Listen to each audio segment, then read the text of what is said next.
Hello hi welcome back to my channel. మా నేపాల్ టూర్లో చివరిగా జనక్పూర్, సీతమ్మ వారి పుట్టిన మరియు స్వయంవరం కళ్యాణం జరిగిన మిథిలా నగరానికి బయలుదేరాము. కాఠ్మండు నుండి ఫ్లైట్లో బయలుదేరాము. సుమారుగా 1 గంటలో చేరిపోతాము. అదే బస్సులో కానీ కార్లో రోడ్డు ప్రయాణం అయితే సుమారుగా 15 గంటలు పట్టవచ్చును. కాఠ్మండు నుండి జనక్పూర్ సుమారుగా 300 కిలోమీటర్ల డిస్టెన్స్ ఉంటుంది.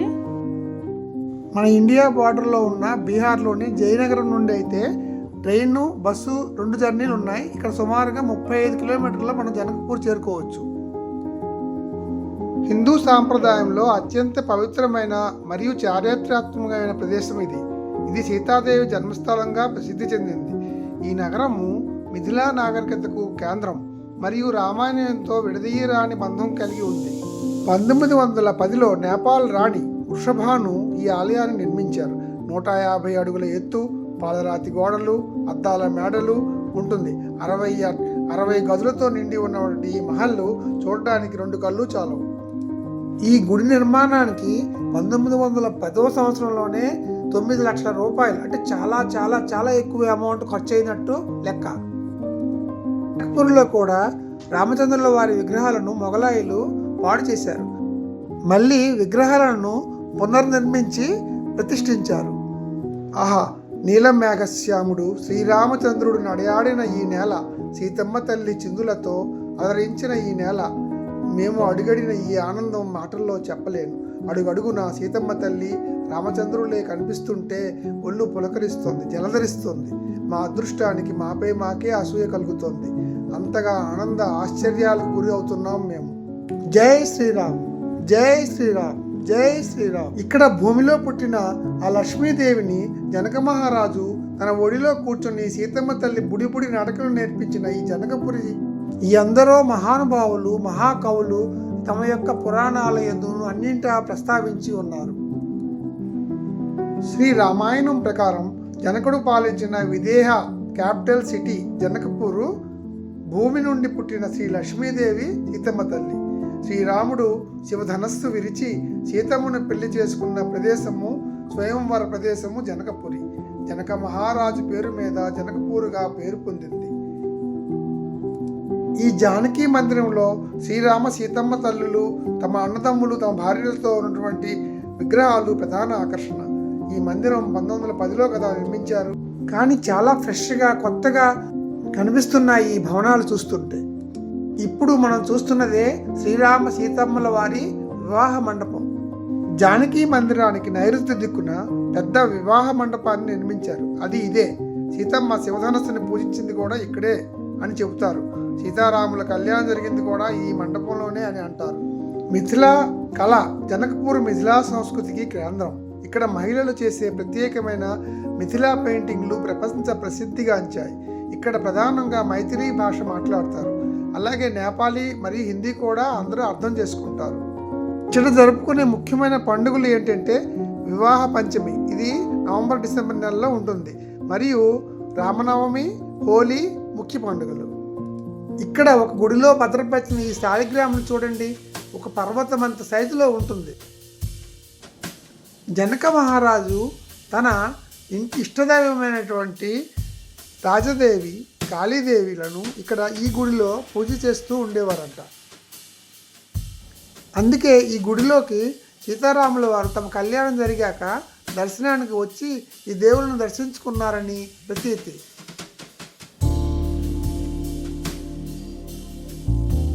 ఇక్కడ సీతమ్మ వారి విగ్రహాలు, తర్వాత ఇక్కడ వాళ్ళు పూజించే రాజాదేవి యొక్క విగ్రహాలు, కాళీమాత విగ్రహాలు అన్నీ కూడా ఇప్పటికీ కూడా సజీవంగా కనిపిస్తూ ఉన్నాయి.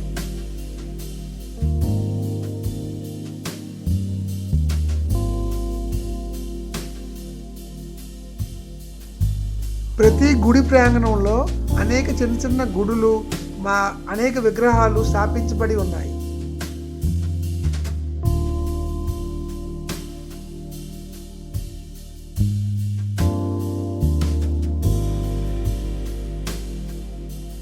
ఈ జనక్పూర్ నందు ప్రతి గుడిలో కూడా భజనలు, భక్తి గీతాలు పాడుతూ అందరూ పరవశిస్తూ ఉంటారు.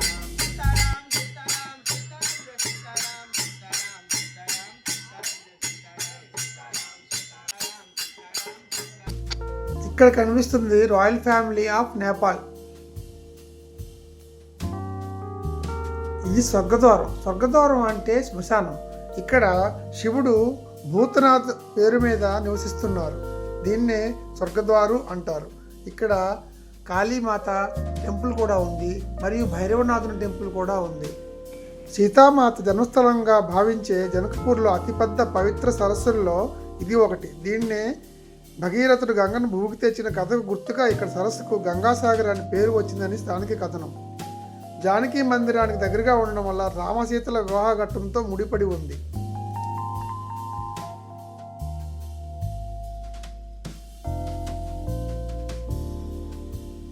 ఇక్కడ సీతమ్మ వారు శ్రీరామచంద్రుల వారి సప్తపది జరిగిన రియల్ ప్రదేశం. ఇక్కడే యజ్ఞం జరిగింది.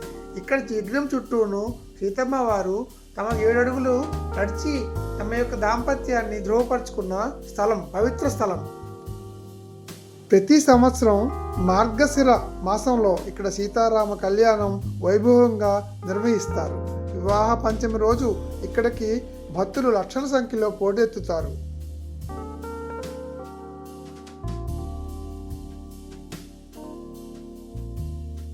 ఈ కనిపిస్తున్నటువంటి పాడుబడిన చెరువులే ఆనాడు సీతాదేవి తన సప్తపది జరిగిన తర్వాత శ్రీరాముని పాదాలు కలిగిన ప్రాంతంగా చెప్తున్నారు. ప్రతిరోజు సాయంత్రం 7 గంటలకు ఇక్కడ గంగాసాగర్ ఒడ్డున 3 పందిళ్లు వేసి 3 పూజారులు కలిసి హారతి ఇస్తారు. సంగీతం, మంత్రాలు, గంటల శబ్దం, దీపాల వెలుగులతో చాలా ఆకర్షణీయంగా ఉంటుంది. హారతి సమయంలో గంగా స్తుతితో పాటు అన్ని దేవతల మంత్రాలు చదువుతారు. చివరిలో భక్తులకు ప్రసాదం పంచుతారు. హారతిలో పాల్గొంటే తప్పులు క్షమించబడతాయని, కోరికలు నెరవేరబడతాయని భక్తుల విశ్వాసం. సాయంత్రం పూట 6:30కే ఇక్కడికి చేరుకుంటే మంచి స్థలం దొరుకుతుంది కూర్చోనేందుకు. గంగా ఆరతి చూశాక రూమ్కి వచ్చి రెస్ట్ తీసుకున్నాక మార్నింగ్ రెడీ అయిపోయి బ్రేక్ఫాస్ట్కి వచ్చామండి. బ్రేక్ఫాస్ట్లో చూడండి అన్ని వెరైటీస్ ఉన్నాయి. ఇడ్లీ, దోశ, పోహా, అన్ని రకాల బ్రేక్ఫాస్ట్లు ఉన్నాయండి. మేము ఇంకా బ్రేక్ఫాస్ట్ చేసేసి బయలుదేరిపోయాము.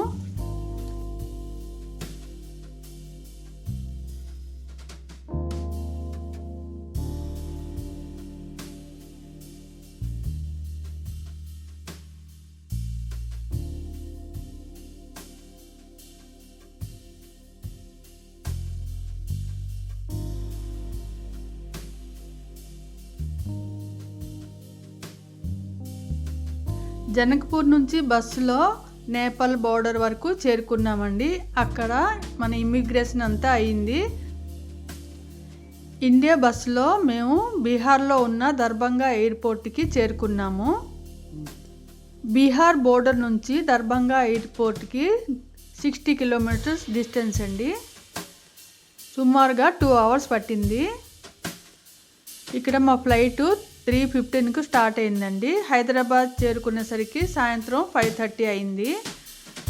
మా నేపాల్ టూర్ చాలా బాగా జరిగిందండి. ఐఆర్సిటిసి వాళ్ళు చాలా బాగా మంచి అరేంజ్మెంట్స్ అవి చేశారు. Please like, share and subscribe. Thank you all.